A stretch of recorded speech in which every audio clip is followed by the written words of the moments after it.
everybody, this is your boy Ced Banner, and this is my review of Pacific Rim Uprising. So I believe it's been about 3 years ago, I believe it was 2015 if I'm not mistaken, that the visionary director, and I hate calling people visionary, but you know, that's really the only way I can describe his approach to his work.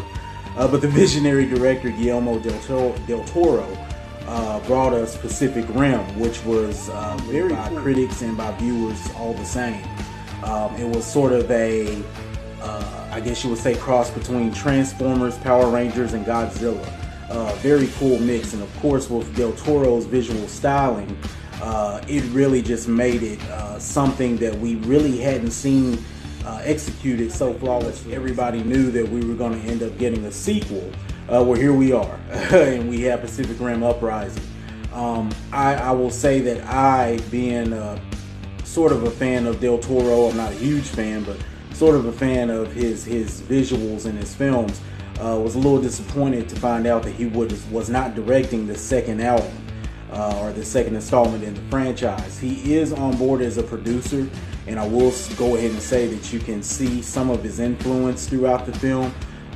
But it is different. The director is Steven DeKnight, who, if you look at his past work, really he's done some writing for some films. He actually wrote on the original Pacific Rim, but other than that, most of his directing gigs have been on television, mostly CW shows. And Steven DeKnight, he really put his style of direction and visuals at the forefront here. He did stay true to the original, which I appreciated in many ways. However, the film definitely takes on his style, and you can really see it in the battle scenes between the robots, or the Jaegers, and the monsters, of course, the kaiju as they're called. It's more, I would define his styling as sort of a Power Rangers, really, and there's a lot of Transformer looking scenes in there as well, but I appreciated them. I enjoyed the scenes. However, it of course is a big difference from what you saw in the original under Del Toro. The credit I will give tonight in this film is that with his visual styling, with the way the Jaeger robots actually look and the fight scenes look, they came out very crisp, very clean and clear looking. And I appreciated that, because of course in a lot of these films, when you start getting a lot of battles and explosions, and especially big monsters and robots involved, it can get messy. Transformers, all of them. That's not really the case here. It's very clear, very clean, and very nice effects. It's nothing I would say groundbreaking, but it's done correctly and properly, and it's very enjoyable. There are some faces that you'll recognize from the original, but mostly new, fresh, and younger faces. The star of the film is actor John Boyega, who is the newcomer that, of course, made his entrance or his splash into the mainstream with the recent Star Wars The Last Jedi. And there's been a lot of debate online. I know you've probably seen it if you keep up with any of the film debates and forums, about how a lot of people feel like he killed the film, Star Wars The Last Jedi.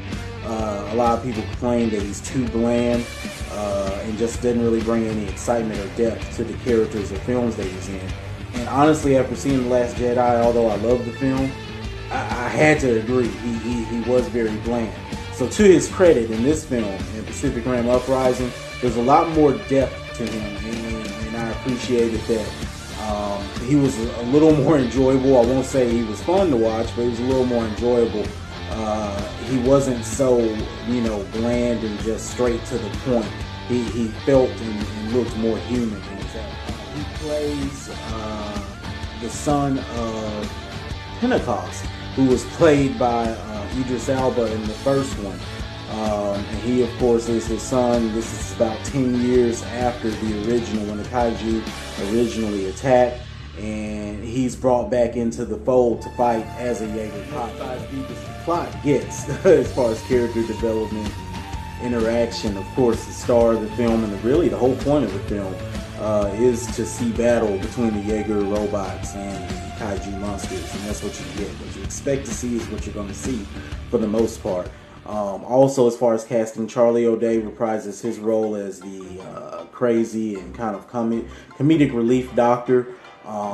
His role is sort of twisted here, and I'm not going to go into that. You'll see what I mean when you watch it, because I don't want to give it away. But I thought it was a welcome twist on his character, and I thought he did a good job. I believe he's always pretty much the same person in every role he plays, but he's always a welcome comedic relief. All the positives, you know, I have for the film, mostly positive. As far as my negatives are my cons, the first one would just go back to what I said at the beginning, which is one I already knew was going to be a con. Of course, the fact that Del Toro did not direct, so the visuals are a little different.